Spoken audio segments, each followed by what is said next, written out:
নমস্কার, জয় শ্রীকৃষ্ণ বন্ধুরা। আজ আমরা অষ্টমহাদ্বাদশী সম্পর্কে জানব। অষ্টমহাদ্বাদশী হলো 8টা মহাদ্বাদশী।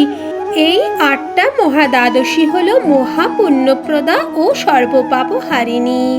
এই অষ্টমহাদ্বাদশীর নাম হলো উন্মিলনী মহাদ্বাদশী, ব্যঞ্জলি মহাদ্বাদশী, ত্রিস্পৃহা মহাদ্বাদশী, পক্ষবর্ধিনী মহাদ্বাদশী, জয়ন্তী মহাদ্বাদশী, বিজয়া মহাদ্বাদশী, জয়া মহাদ্বাদশী ও পাপনাশিনী মহাদ্বাদশী।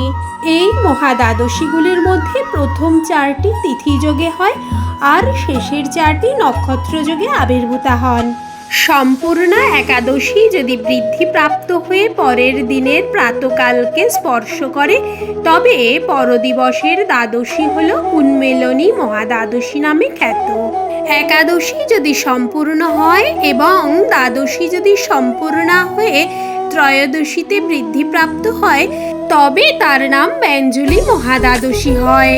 যেদিনে একাদশী, দ্বাদশী ও রাত্রি শেষে ত্রয়োদশীর সংযোগ হয় তবে তার নাম ত্রিস্পৃহা মহাদ্বাদশী।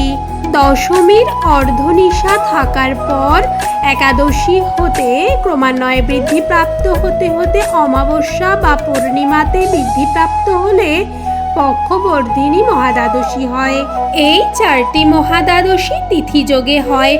শুক্লা দ্বাদশীর সঙ্গে পুনর্বসু নক্ষত্রের যুক্ত হলে জয়া মহাদ্বাদশী হয়।